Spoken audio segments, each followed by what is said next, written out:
గాదే సాయికృష్ణ కేసును సీబీఐకు అప్పగించాలి అనే పిటిషన్ పై విచారణను ఏపీ హైకోర్టు 3 వారాలకు వాయిదా వేసింది.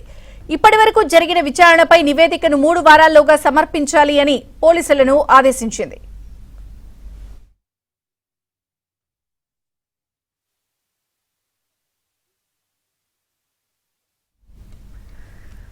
గాదే సాయికృష్ణ కేసును సీబీఐకి అప్పగించాలన్న పిటిషన్ పై విచారణ ఏపీ హైకోర్టు 3 వారాలకు వాయిదా వేసింది. పూర్తి వివరాలు ఏపీ బ్యూరో చీఫ్ రామారావు అందిస్తారు. రామారావు.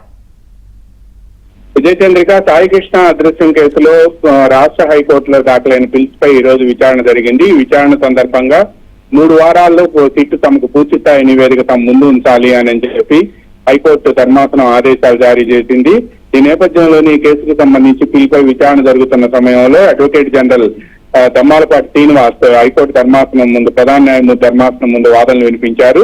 సాయికృష్ణ అదృశ్యం కేసులో ఇప్పటి వరకు 6 నిందితులుగా చేర్చామని, అందులో 5 నిందితుల్ని అరెస్ట్ కూడా చేశాము అని చెప్పి ఈ సందర్భంగా పేర్కొన్నారు.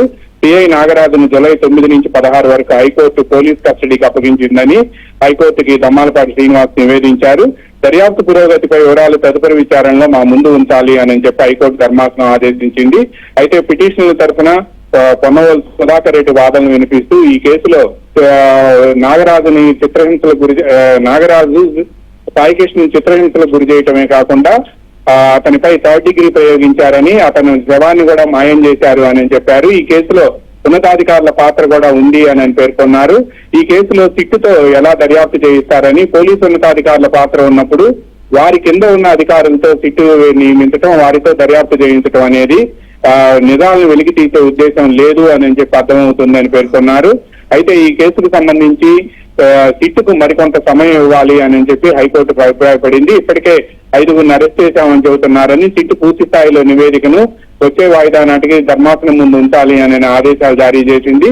ఈ కేసు విచారణను హైకోర్టు ధర్మాసనం 3 వారాలకు వాయిదా వేసింది. విజయ్.